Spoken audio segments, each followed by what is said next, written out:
Hello good morning students. मैं Gurpreet Singh senior secondary school Chauriya. Today we are going to do next topic that is equipotential surfaces. Equipotential surfaces करने जा रहे हैं हम लोग आज। इक्विपोटेंशियल सर्फेस क्या होता है? इक्विपोटेंशियल सर्फेस वो सर्फेस है जिसके ऊपर हर एक पॉइंट के ऊपर पोटेंशियल बराबर होगा, सेम होगा। अगर मान लो इक्विपोटेंशियल सरफेस का पोटेंशियल 5 वोल्ट है तो उसके हर एक पॉइंट के ऊपर 5 वोल्ट सरफेस होगा। Any surface which has the same potential at every point is called equipotential surface. ऐसा सरफेस जिसका हर एक पॉइंट के ऊपर सेम पोटेंशियल होता है उसे इक्विपोटेंशियल सरफेस कहते हैं। तो डेफिनेशन क्या हुई? Equipotential surface any surface which has the same potential at every point is called equipotential surface. तो अगर इक्विपोटेंशियल सरफेस जिसका अगर हर एक पॉइंट के ऊपर सेम पोटेंशियल है तो उसका पोटेंशियल डिफरेंस जीरो होगा। क्योंकि डिफरेंस तो जीरो होगा क्योंकि पोटेंशियल बराबर है, 5 5 है तो 5 minus 5 final minus initial, final और इनिशियल दोनों बराबर है। तो अगर हम देखें तो इसकी प्रॉपर्टीज लिखते हैं। प्रॉपर्टीज क्या है?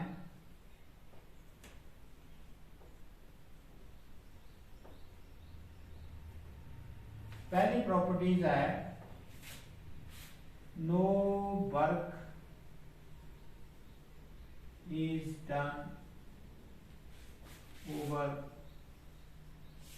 Equipotential surface. No work is done over equipotential surface in moving a test charge. Unit positive test charge मान लो हमारे पास ये इक्विपोटेंशियल सरफेस है जैसे, तो इसके ऊपर हमने ए पॉइंट से, ये पॉइंट है और ये बी पॉइंट है, ए पॉइंट से बी पॉइंट के ऊपर टेस्ट चार्ज को ले जाना है। अब जैसे हमने इस टेस्ट चार्ज को ले जाना है तो हमें काम करना पड़ेगा और मान लेते हैं कि ए और बी पॉइंट के ऊपर पोटेंशियल डिफरेंस दिए है।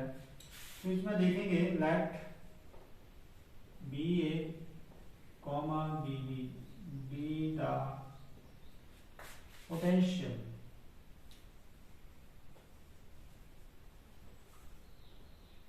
at point A and B over the equipotential surface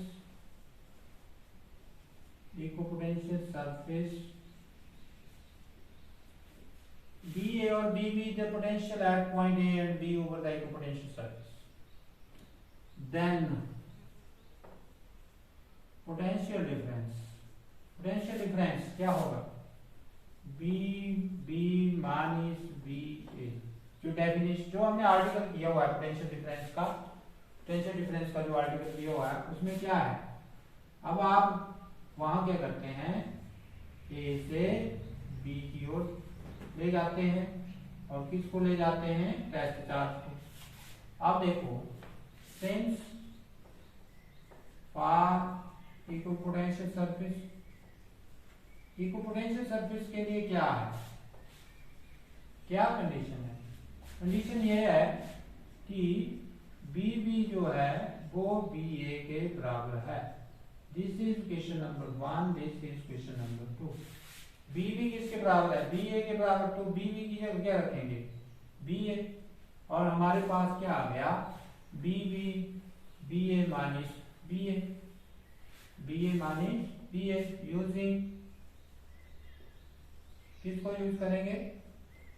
2 in 1, 2 को 1 में यूज करेंगे तो हमारे पास आ रहा है B A minus B A, that is W A B upon Q naught, that is W A B is equal to 0।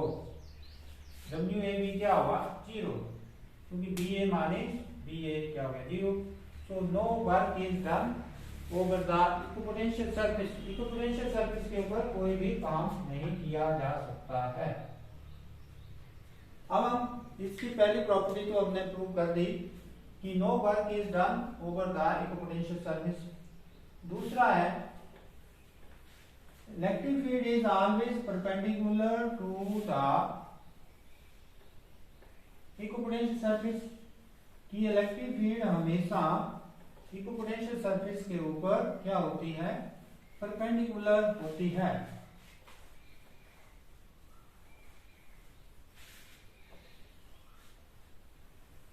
Second property है हमारी,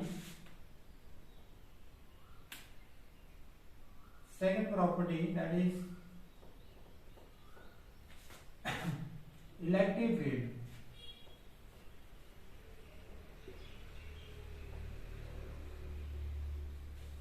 is always perpendicular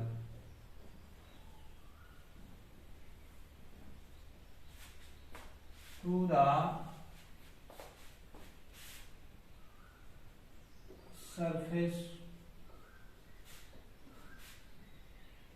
of equipotential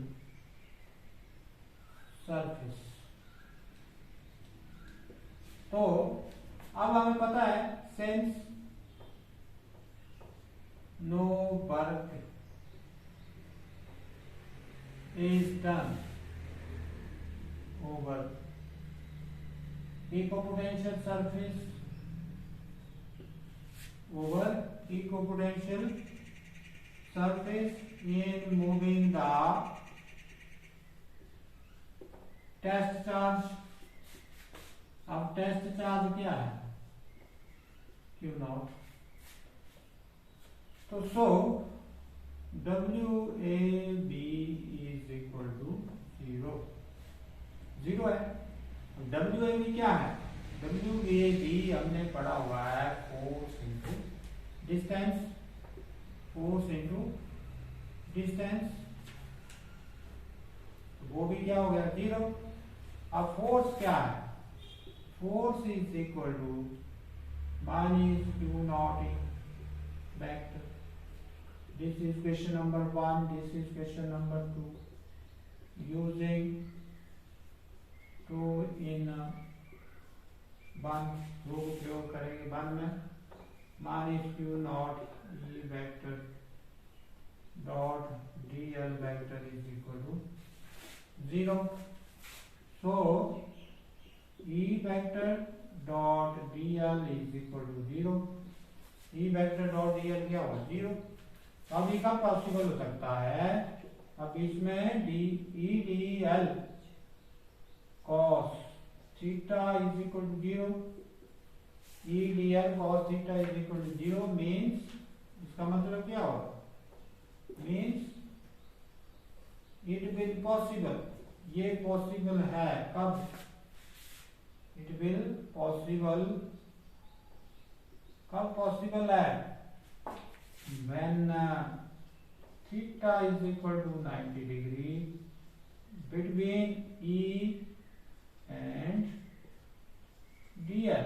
अब डीएल क्या है, डीएल ये डीएल क्या है ये, तो ई वेक्टर क्या होगा, E vector that is E vector, E vector is always perpendicular to dl, means it will possible when theta is 90 degree between E and dl, means electric field is always perpendicular to the equipotential surface। तो हमने ये second property बता दी थी। अब हमारी third property है कि electric field equipotential surfaces tell about the region of strong electric field and weak electric field। equipotential surfaces क्या करते हैं, रीजन बताएंगे आपको। रीजन मतलब एरिया किसका, स्ट्रॉन्ग इलेक्ट्रिक फील्ड का और वीक इलेक्ट्रिक फील्ड का। तो हमारे पास equipotential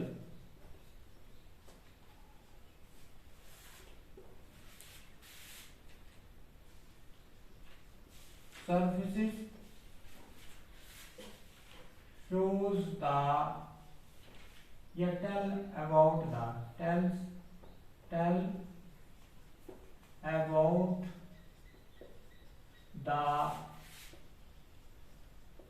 region of strong electric field कि किस रीजन में स्ट्रॉन्ग इलेक्ट्रिक फील्ड है और किस रीजन में वीक इलेक्ट्रिक फील्ड है, ये बताएंगे कौन? इक्विपोटेंशियल सर्फेसिस बताएंगे। तो we know that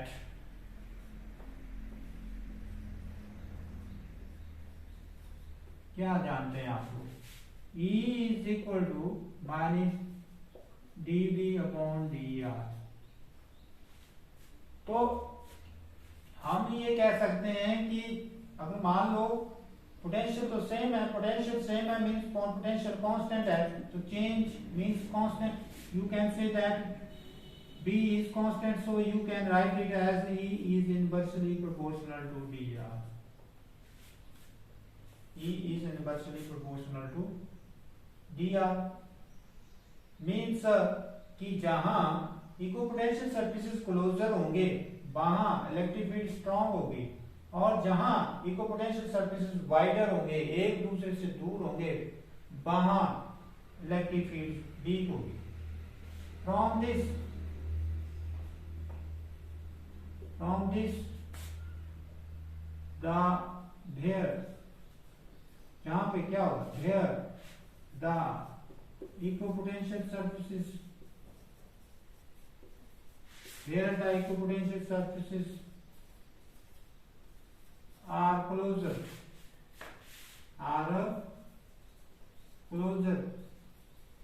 to the region of strong electric field and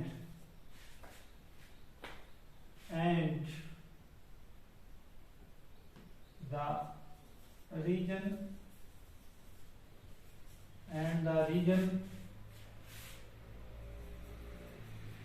where the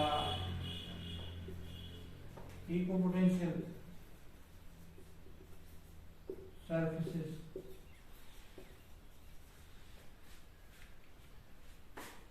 are wider, show the region of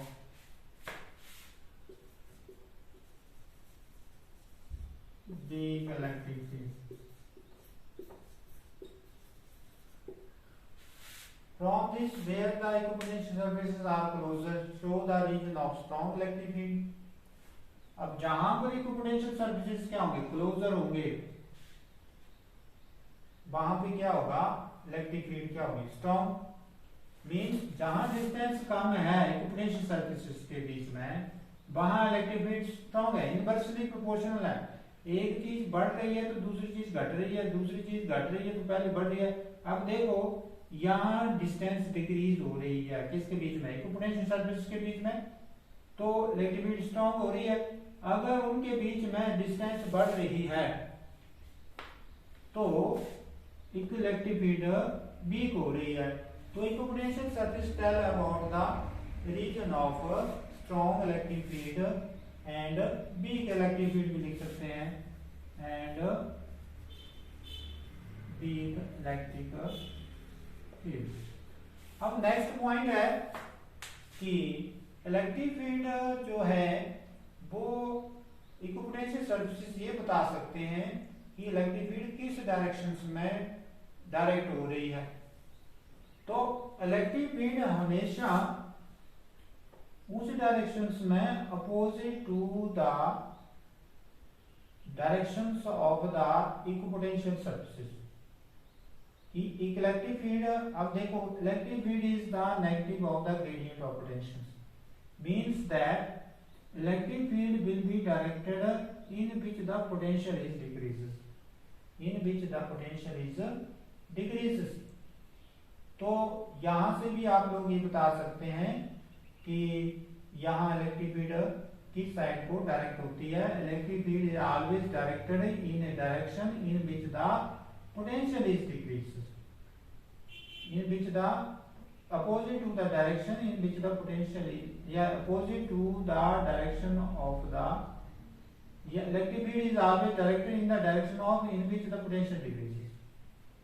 तो यहाँ लिख सकते हैं इलेक्ट्रिक फील्ड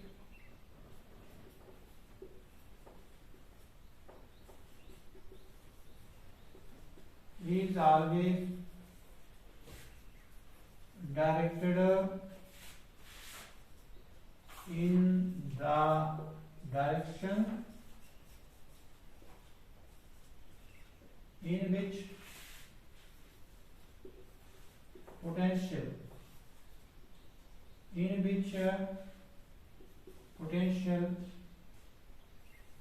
decrease। इसमें क्या है, जिस डायरेक्शन में क्या होगा, पोटेंशियल डिक्रीज होगा। तो हमने इसकी 3-4 प्रॉपर्टीज की हैं। पहले जो इंपॉर्टेंट प्रॉपर्टी है वो ये है कि no work is done over the equipotential surface. Second is that electric field is always perpendicular to the directions of the perpendicular to the surface of the equipotential surface. Third हमने property की है equipotential surfaces की कि electric field equipotential surface distinguish the region of the strong electric field and weak electric field। और fourth जो है ये negative, ये तो इलेक्ट्रिक फील्ड की डायरेक्शंस बता रहा है कि किस डायरेक्शंस में पोटेंशियल बढ़ता है घटता है। तो जहां पोटेंशियल डिक्रीज होगा वहां इलेक्ट्रिक फील्ड उस डायरेक्शंस में क्या होगी, डायरेक्टेड होगी। So this is all about the equipotential surfaces.